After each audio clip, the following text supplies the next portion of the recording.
This video is on the costuming scene in Euripides Bacchae.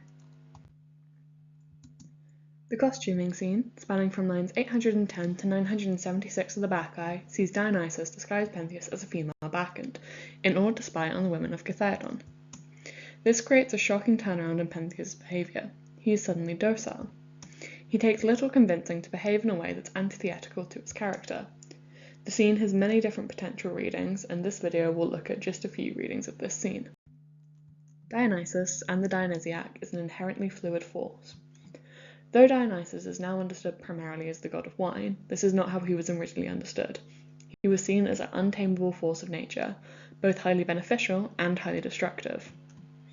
It's helpful to think of the Dionysiac as like water. It's essential to life and productive, but can also become deadly, coming in many different forms. This ambivalent nature is shown in the messenger speech about the Theban Bacchants. They change suddenly from behaving peacefully, conjuring water, wine, and milk, to attacking a village, ripping bulls apart with their bare hands. As they are possessed by Dionysus, they are experiencing the fluidity of the Dionysiac, which has the potential to become volatile. The cult dissolves many social boundaries which were often very rigid. Old and young participate in the cult together, as do men and women, which we know from Cadmus and Tiresias going to join the Bacchants. The cult takes people from all walks of life to worship, creating a more fluid dynamic without social hierarchies where men were superior to women. It also collapses the boundary between Greek and barbarian, as Dionysus is at the same time an Asian god from Lydia or Phrygia and a Greek son of Thebes, arguably an heir to the royal house. Dionysus' birth itself begins the fluidity of gender seen in the Dionysiac, as he is taken from his mother's corpse and born again from Zeus's thigh. His mother, long ago, in forced pangs of labour, after Zeus's thunderbolt had sped, gave birth to him untimely, as she left her life behind under the lightning stroke. Straightway, Cronos' son Zeus received him in birth's secret recesses. In Bacchae, he is taken on a mortal, male form. However, he is constantly said to appear feminine. This fluidity of gender is passed on to Dionysiac worshippers. The women leave their houses for the wild of the mountain. As interior spaces were inherently seen as feminine, their claiming of the outdoors transgresses this social norm. Their activities are also no longer solely feminine, as they now hunt together. Their masculine behaviour terrifies Pentheus, who immediately tries to confine the Asian Bacchants to a feminine activity, weaving. I will keep them as slaves to tend my looms. However, they are not solely masculine, as the Theban Bacchants are nursing animals on the mountain. This also reveals a further fluidity between man and animal. As the Bacchants nurse animals, wear animal skins, and behave like animals by eating raw flesh and killing with their bare hands, they are behaving more animalistically than would be expected. However, as it is a cultic activity, they are also inherently closer to the divine. These are just some brief examples of how fluid the Dionysiac can be, and how that fluidity can be highly productive when embraced, as the Asian Bacchants praise the cult for its power to vanquish care. However, when it is repressed, as Pentheus does, it can rapidly become a destructive force. This repression is exactly what many argue comes to the forefront in the costuming scene. It is a shockingly intimate scene between Dionysus and Pentheus, considering Pentheus' earlier hostility to him. This has prompted several different readings. Pentheus, from his first interaction with the disguised god, has commented on how attractive he is. As he says here, "Well, quite an attractive fellow you are, stranger, attractive to women, which is why you have come to Thebes. Your hair is long, no wrestler you, and it comes tumbling down all the way to your cheeks. How full of desire it is! And you deliberately keep your skin white. It's not in the sun's rays, but in the shade, that you hunt for love by means of your beauty." For the hypermasculine Pentheus, this creates a dilemma, as he is unable to accept finding a man beautiful in the way a woman is, as long hair and pale skin were feminine beauty standards.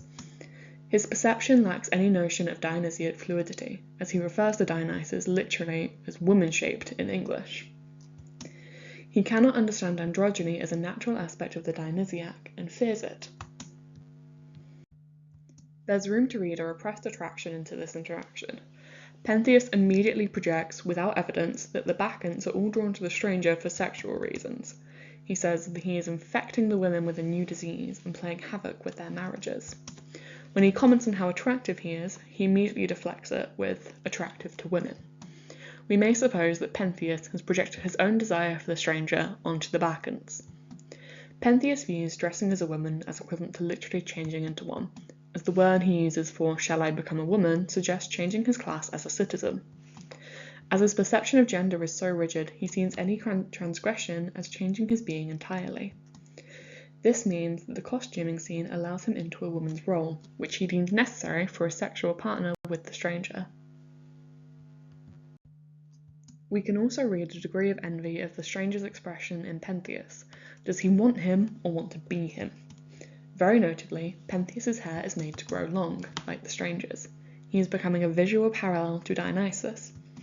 Not only is it a visual parallel, but the first section of the costuming scene, Pentheus's refusal melting away, is a mirror scene of his first interaction with Dionysus. To punish the stranger, Pentheus cuts his hair and takes his thyrsus. The attempt at forced conformity blows up in his face in an exact parallel. Dionysus makes Pentheus's hair grow long and places a thyrsus in his hands. This makes it a very fitting punishment.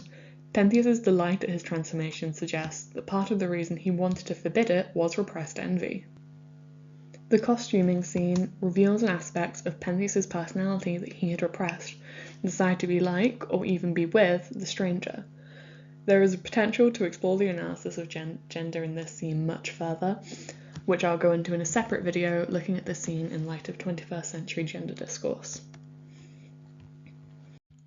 Another reading of this scene is as an initiation. Disguised as a Bacchant, Pentheus would look exactly like an initiate of the Dionysiac cult. As it was a mystery cult, we don't know exactly what it involved. However, we can assume it followed a pattern used by similar cults in the time period. Initiants, those are people who are in the process of being initiated, underwent some conventional humiliation rituals, a long and disorienting procession, and a degree of probably pretend or at least mild suffering, which ended in a symbolic death and rebirth as the newly initiated. Pentheus undergoes all the rites of a Dionysiac initiate. The humiliation phase. Pentheus explicitly says he feels shame at dressing as a woman. Pentheus's rigid view that by dressing as a woman he becomes one, the change in classification we discussed earlier, feeds into his initiation. He's being changed entirely. His hair is actually growing longer. It's not a costume, but a real, divine transformation. Pentheus's double vision may also be a sign of this initiation, as he says he sees 2 suns in the sky and 2 cities of Thebes. Mirrors with inscriptions connecting them to Dionysiac cults have recently been found, and were likely used to disorient initiates, making them pliable as Pentheus becomes. He is humiliated, altered mentally and physically, a ready vessel for initiation. This is followed by a procession through the middle of Thebes, immense suffering at the hands of the Bacchants, and then Pentheus's death, a literal one rather than metaphorical.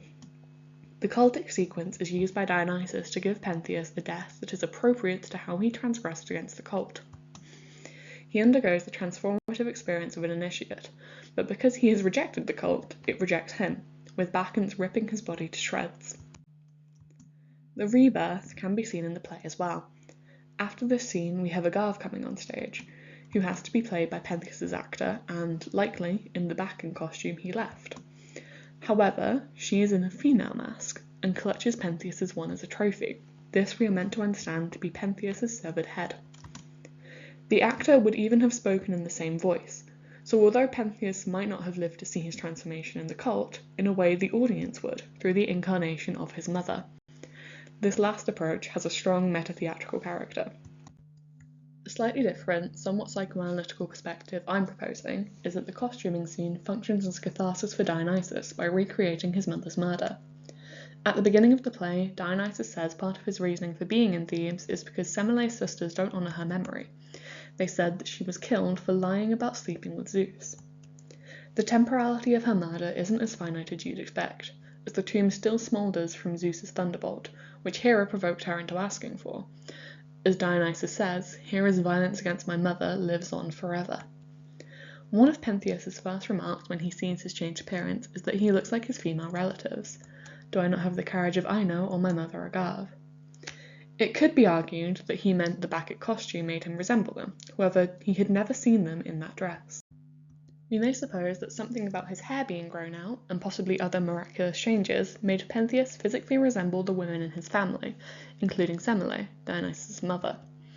Pentheus is seduced into allowing himself to be changed by a god.